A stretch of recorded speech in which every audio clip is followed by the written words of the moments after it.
The Three Musketeers by Alexandre Dumas. Chapter 35. A Gascon, a match for Cupid. The evening so impatiently waited for by Porthos and by D'Artagnan at last arrived. As was his custom, D'Artagnan presented himself at Milady's at about 9 o'clock.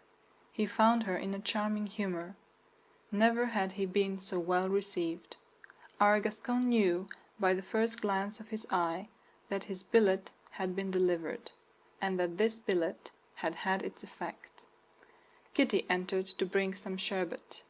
Her mistress put on a charming face and smiled on her graciously, but alas! the poor girl was so sad that she did not even notice Milady's condescension. D'Artagnan looked at the two women, one after the other, and was forced to acknowledge that in his opinion Dame Nature had made a mistake in their formation. To the great lady she had given a heart vile and venal. To the soubrette she had given a heart of a duchess. At 10 o'clock Milady began to appear restless. D'Artagnan knew what she wanted. She looked at the clock, rose, reseated herself, smiled at D'Artagnan with an air which said, "You are very amiable, no doubt, but you would be charming if you would only depart." D'Artagnan rose and took his hat. Milady gave him her hand to kiss. The young man felt her press his hand, and comprehended that this was a sentiment, not of coquetry, but of gratitude because of his departure. "She loves him devilishly," he murmured. Then he went out. This time Kitty was nowhere waiting for him, neither in the ante-chamber, nor in the corridor, nor beneath the great door. It was necessary that D'Artagnan should find alone the staircase and the little chamber. She heard him enter, but she did not raise her head. The young man went to her and took her hands. Then she sobbed aloud. As D'Artagnan had presumed, on receiving his letter, Milady, in a delirium of joy, had told her servant everything, and by way of recompense for the manner in which she had this time executed the commission, she had given Kitty a purse. Returning to her own room, Kitty had thrown the purse into the corner, where it lay open, disgorging 3 or 4 gold pieces on the carpet. The poor girl, under the caresses of D'Artagnan, lifted her head. D'Artagnan himself was frightened by the change in her countenance. She joined her hands with a suppliant air, but without venturing to speak a word. As little sensitive as was the heart of D'Artagnan, he was touched by this mute sorrow, but he held too tenaciously to his projects, above all to this one, to change the programme which he had laid out in advance. He did not therefore allow her any hope that he would flinch, only he represented his action as one of simple vengeance. For the rest, this vengeance was very easy, for Milady, doubtless to conceal her blushes from her lover, had ordered Kitty to extinguish all the lights in the apartment, and even in the little chamber itself. Before daybreak, Monsieur de Wardes must take his departure, still in obscurity. Presently they heard Milady retire to her room. D'Artagnan slipped into the wardrobe. Hardly was he concealed when the little bell sounded. Kitty went to her mistress, and did not leave the door open, but the partition was so thin that one could hear nearly all that passed between the two women. Milady seemed overcome with joy, and made Kitty repeat the smallest details of the pretended interview of the soubrette with De Wardes when he received the letter, how he had responded, what was the expression of his face, if he seemed very amorous. And to all these questions poor Kitty, forced to put on a pleasant face, responded in a stifled voice, whose dolorous accent her mistress did not however remark, solely because happiness is egotistical. Finally, as the hour for her interview with the Count approached, Milady had everything about her darkened, and ordered Kitty to return to her own chamber, and introduce De Wardes whenever he presented himself. Kitty's detention was not long. Hardly had D'Artagnan seen, through a crevice in his closet, that the whole apartment was in obscurity, than he slipped out of his concealment, at the very moment when Kitty reclosed the door of communication. "What is that noise?" demanded Milady. "It is I," said D'Artagnan in a subdued voice. "I, the Comte de Wardes." "Oh, my God, my God!" murmured Kitty. "He has not even waited for the hour he himself named." "Well?" said Milady in a trembling voice. "Why do you not enter? Count, Count," added she, "you know that I wait for you." At this appeal D'Artagnan drew Kitty quietly away, and slipped into the chamber. If rage or sorrow ever torture the heart, it is when a lover receives under a name which is not his own protestations of love addressed to his happy rival. D'Artagnan was in a dolorous situation which he had not foreseen. Jealousy gnawed his heart, and he suffered almost as much as poor Kitty, who at that very moment was crying in the next chamber. "Yes, Count," said Milady in her softest voice, and pressing his hand in her own. "I am happy in the love which your looks and your words have expressed to me every time we have met. I love you. Oh, tomorrow, tomorrow, I must have some pledge from you which will prove that you think of me. And that you may not forget me, take this." And she slipped a ring from her finger onto D'Artagnan's. D'Artagnan remembered having seen this ring on the finger of Milady. It was a magnificent sapphire, encircled with brilliants. The first movement of D'Artagnan was to return it, but Milady added, "No, no, keep that ring for love of me. Besides, in accepting it," she added, in a voice full of emotion, "you render me a much greater service than you imagine." "This woman is full of mysteries," murmured D'Artagnan to himself. At that instant he felt himself ready to reveal all.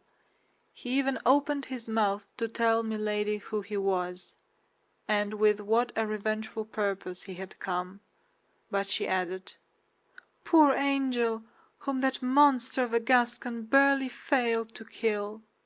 The monster was himself. "Oh," continued Milady, "do your wounds still make you suffer?" "Yes, much," said D'Artagnan, who did not well know how to answer. "Be tranquil," murmured Milady. "I will avenge you, and cruelly." "Peste!" said D'Artagnan to himself.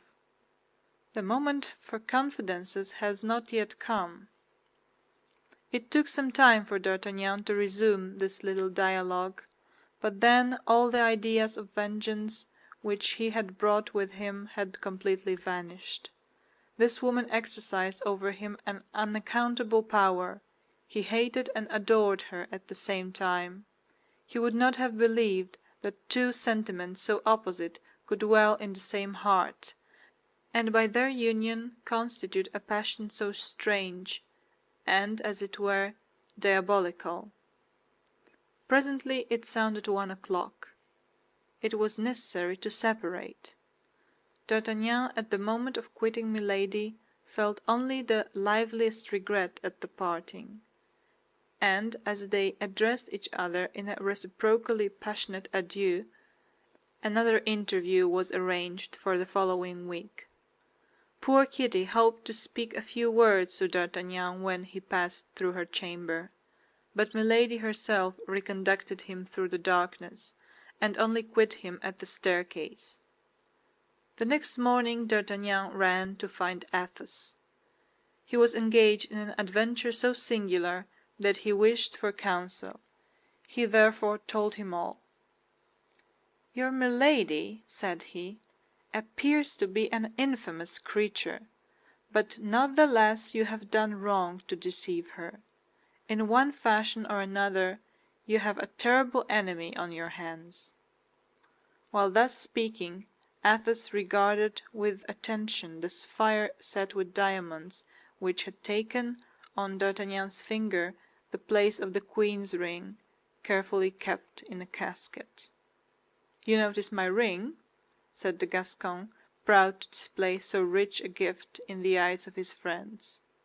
"Yes," said Athos, "it reminds me of a family jewel." "It is beautiful, is it not?" said D'Artagnan. "Yes," said Athos, "magnificent. I did not think two sapphires of such a fine water existed. Have you traded it for your diamond?" "No. It's a gift from my beautiful Englishwoman, or rather Frenchwoman, for I am convinced she was born in France, though I have not questioned her." "That ring comes from Milady?" cried Athos, with a voice in which it was easy to detect strong emotion. "Her very self. She gave it to me last night. Here it is," replied D'Artagnan, taking it from his finger. Athos examined it and became very pale. He tried it on his left hand. It fit his finger as if made for it. A shade of anger and vengeance passed across the usually calm brow of this gentleman. "It is impossible it can be she," said he. "How could this ring come into the hands of Milady Clarik? And yet it is difficult to suppose such a resemblance should exist between two jewels." "Do you know this ring?" said D'Artagnan. "I thought I did," replied Athos, "but no doubt I was mistaken." And he returned D'Artagnan the ring, without, however, ceasing to look at it. "Pray, D'Artagnan," said Athos after a minute, "either take off that ring, or turn the mounting inside. It recalls such cruel recollections that I shall have no head to converse with you. Don't ask me for counsel, don't tell me you are perplexed what to do. But stop. Let me look at that sapphire again. The one I mentioned to you had one of its faces scratched by accident." D'Artagnan took off the ring, giving it again to Athos. Athos started.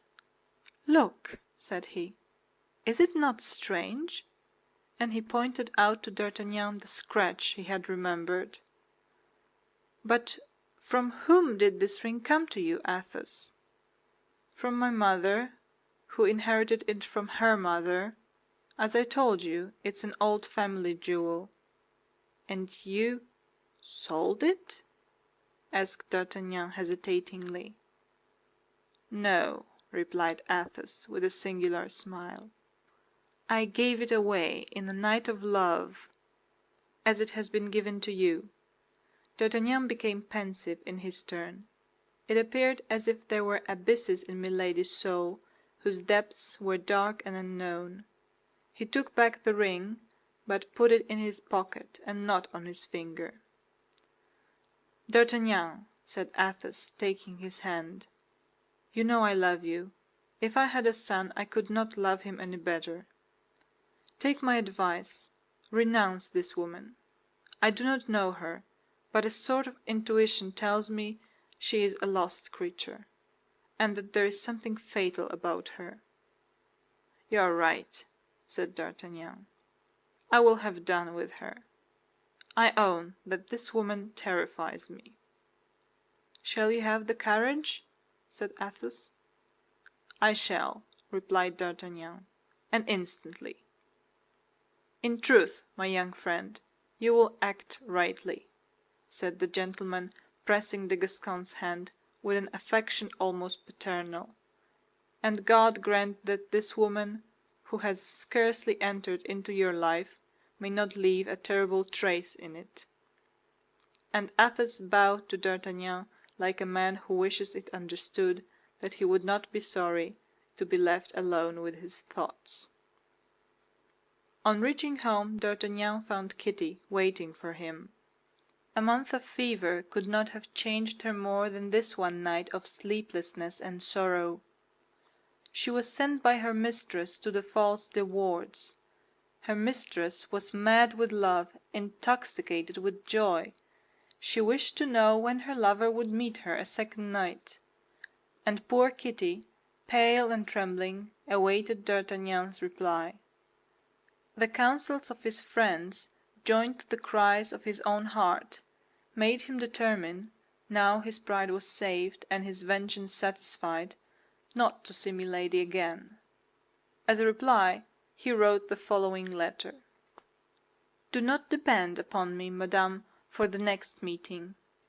Since my convalescence I have so many affairs of this kind on my hands that I am forced to regulate them a little. When your turn comes, I shall have the honor to inform you of it. I kiss your hands. Comte de Wardes." Not a word about the sapphire. Was the Gascon determined to keep it as a weapon against Milady? Or else, let us be frank, did he not reserve the sapphire as a last resource for his outfit? It would be wrong to judge the actions of one period from the point of view of another. That which would now be considered as disgraceful to a gentleman was at that time quite a simple and natural affair, and the younger sons of the best families were frequently supported by their mistresses. D'Artagnan gave the open letter to Kitty, who at first was unable to comprehend it, but who became almost wild with joy on reading it the second time. She could scarcely believe in her happiness, and D'Artagnan was forced to renew with living voice the assurances which he had written. And whatever might be, considering the violent character of Milady, the danger which the poor girl incurred in giving this billet to her mistress, she ran back to the Place Royale as fast as her legs could carry her.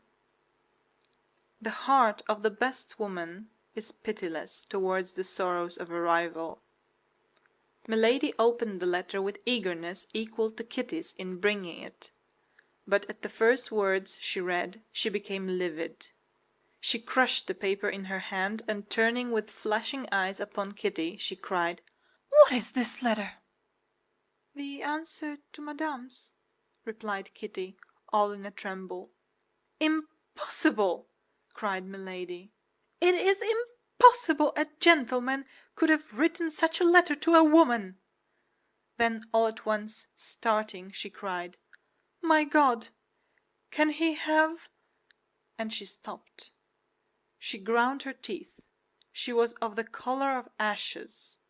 She tried to go toward the window for air, but she could only stretch forth her arms, her legs failed her, and she sank into an armchair. Kitty, fearing she was ill, hastened toward her and was beginning to open her dress, but Milady started up, pushing her away. "What do you want with me?" said she, "and why do you place your hand on me?" "I thought that Madame was ill, and I wished to bring her help," responded the maid, frightened at the terrible expression which had come over her mistress's face. "I faint? I? Do you take me for half a woman? When I am insulted I do not faint, I avenge myself." And she made a sign for Kitty to leave the room. Chapter 35